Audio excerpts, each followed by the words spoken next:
महाराज जी, आपका प्रश्न है कि इन्होंने हनुमान जी को अपना भाई माना, बचपन से माना था।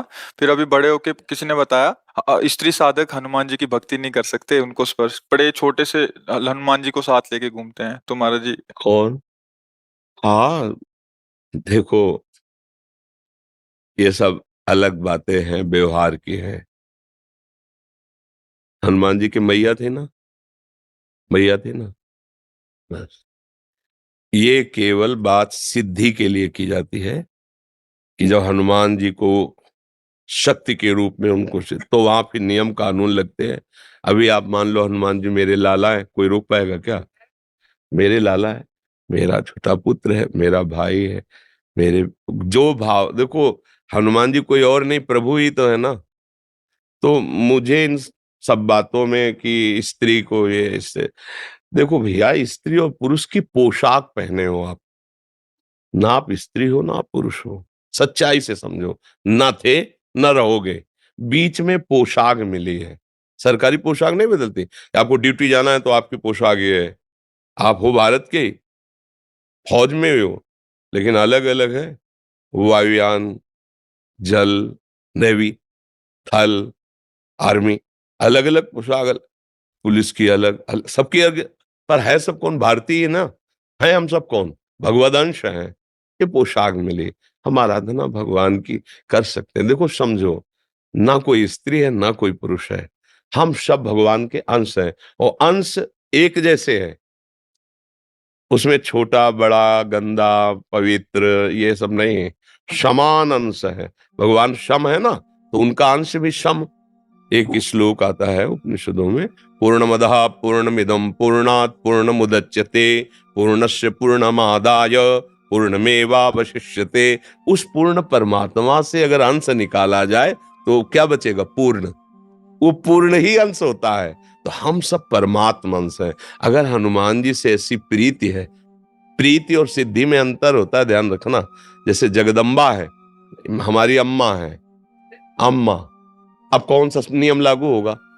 और आद्या शक्ति भगवती जगदम्बा, इनको वश में पुरखा पानी पा जाएंगे। नियम कानून से चलो, नहीं तो नष्ट हो जाओगे। समझ गए? अम्मा, तो अम्मा की गोद में बालक जैसे मलमूत्र, तो अम्मा कोई दंड देते हैं क्या? कुपुत्र जायत क्वचिदपि कुमाता न भवति। ऐसे ही हमारे सब प्रभु की से देखो, बाल ब्रह्मचारी हनुमान जी अंजनी के लिए क्या है? पुत्र ही तो है ना। अंजनी के पास जब जाएंगे तो अंजनी क्या करेंगे? लाला, दुलार करेंगे ना। बस हनुमान जी हमारे लाला हैं, हमारे भाई हैं, हमारे पुत्र हैं। अपने भाव में रहो। सबको बताने की जरूरत नहीं है, सबको सुनाने की जरूरत नहीं है। महान भक्त हैं हमारे सामने। हनुमान जी जैसा कोई भक्त नहीं, भगवान का सेवक नहीं। और उनको हम इस भाव से बज रहे हैं, भला कहीं अमंगल हो सकता है? नियम कानून लगते हैं पदवी पर। हम उनको से कोई चाह नहीं कर रहे कि आप हो हनुमान जी की जैसे सिद्धियां ग्रहण करना, दैवी शक्तियों को अधीन करना। बोले दुर्गा देवी इनको सिद्ध है, कात्यायनी इनको सिद्ध है। वो एक अलग क्षेत्र हो गया और ये अलग क्षेत्र हो गया। अगर आप इस क्षेत्र में भाव से बज रही है तो कोई न स्त्री है न पुरुष है, भगवान का अंश है। और अपने लाडले को दुलार करना सबका अधिकार है। खूब भक्ति करे। ये कुछ जो अनसुनी भी करना चाहिए।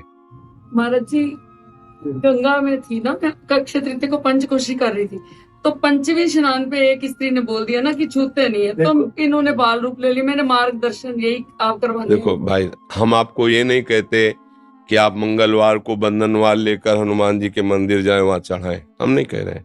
हम ये नहीं कह रहे कि आप उन सिद्धियों की जैसे प्राप्ति की जाती है। हमारे लाला हैं, खवाओ पिलाओ दुलार करो। देखो अभी हनुमान जी राजी हो जाते हैं कि ले, इनको रामचरित्र अच्छा लगता है, भगवान की चर्चा सुनाओ, इनको सिया राम नाम कीर्तन सुनाओ, अपने भाव से मगन। हम कोई साधारण सबकी सुनोगे तो पागल हो जाओगे। कोई तो कुछ कहेगा, कोई तुम कंठी बांधे हो, सुहागवती होके कंठी बांधे हो। ये तो विधवा बांधते हैं किसी ऐसे माता बहन को। तुम तिलक लगाए हो, सुहागवती होके तिलक लगाए हो। अब क्या उत्तर उनको बताओ? कि असली सुहाग तो यही है जो माताएं मंगलसूत्र नहीं जैसे धारण करती, ऐसे ये कंठी हमारे लिए हरि की प्रति मंगलसूत्र है, तिलक, ये सुहाग भरे हैं, हम हरि के हैं। अब ये बातें अध्यात्म और भाव की जगत में जो व्यवहार में वो नहीं समझेंगे, नहीं मानेंगे, हमें उनकी बात नहीं सुननी, हमें अपने भाव से। कर्माबाई जी रोज खिचड़ी 3 बजे बनाकर जगन्नाथ जी को अपने हाथ से पवाती। पहला काम था उठकर खिचड़ी बनाना और प्रभु को पवाना। एक दिन सुबह स्नान करने जा रही थी, सूर्योदय हो गया था, तो एक संत भगवान मिले, उनका कर्माबाई सूर्योदय हो गया, तुम भगत हो, अब स्नान करने जा रहे हो, जल्दी जगा करो। तो उनका जग तो बहुत जल्दी गई थी, पर वो खिचड़ी बनाई, ठाकुर जी को भोग बनाया और पवाया, फिर स्नान कर। अरे कितना बड़ा अपराध कर रहे हो तुम, ठाकुर जी को बिना स्नान किए भोग बना, ये तो घोर अपराध है। अच्छा महाराज, पहले स्नान फिर तिलक फिर ऐसा जो नियम है। खिचड़ी बनाई, लगभग सुबह होने जा, बुलाया ठाकुर जी, एक कौल पाया, उधर पर्दा हटने वाला था, अंतर्ध्यान होके वहां पहुंच गए, खिचड़ी लगी थी मुख में।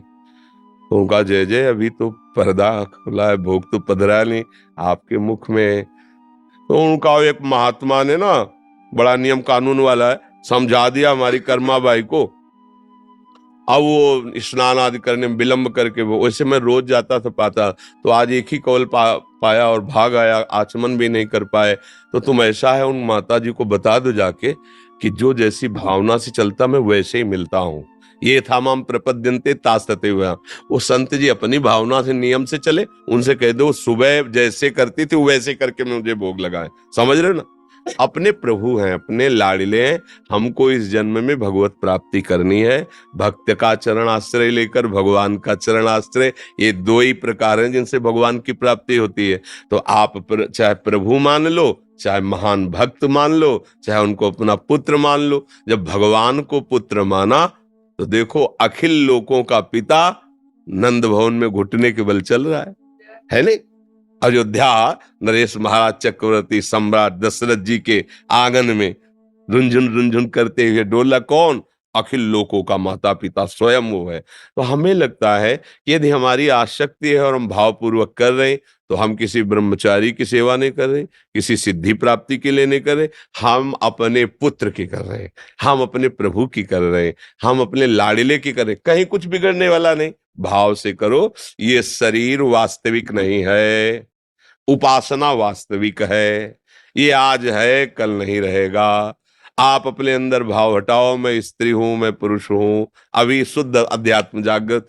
पर ये साधारण बातें नहीं हैं, तो साधारण लोगों की बातें सुनोगे तो फिर यही सब बातें आएगी। अपने को उपासना करनी, आप भाव से रहो। जहां हनुमान जी वहां सियाराम जी है, क्योंकि बिना हनुमान जी सियाराम के रह नहीं सकते। तो जब भोग लगाओ तो वही भाव करो, सियाराम जी विराजमान। अच्छा मान लो कोई कह रहा है हनुमान जी को स्त्री की सेवा नहीं करनी चाहिए, तो सियाराम जी की करनी चाहिए? हाँ करनी चाहिए। तो हनुमान जी कहाँ बैठे हैं? उनके चरणों में बैठे ना, है ना? भोग लगेगा तो हनुमान जी को हटा दोगे क्या? स्नान कराओगे तो हनुमान जी को हटा दोगे क्या? वो तो पूरी छवि में वहीं बैठे हैं। छवि हो या राम दरबार हो, जहां राम दरबार है वहां बैठे महाराज हनुमान जी चरणों के पास। तो समझो, कहीं ऐसा हो सकता है क्या? तो इसलिए हाँ, हम ये नहीं कहते कि आप बंधनवार लेकर जाओ और हनुमान जी के मंदिर में जाके बंधन, हम ऐसा नहीं कहते। हम अपने भाव की बात, जो वहां सिद्धांत की बात आएगी तो अलग चल जाए। सिद्धांत नियम कानून एक अलग है और प्रेम का कानून अलग है। प्रेम का एक स्वतंत्र कानून होता है और कोई कानून मानता ही नहीं। न लाज तीन लोकन की, न वेद को कहो करे, न शंख भूत प्रेत की, न देव जच्छ ते डरे, सुने न कान और की, द्रवे न और इच्छना। प्रेम का एक अपना प्रभाव होता है, इसलिए ऐसे भाव से चलिए।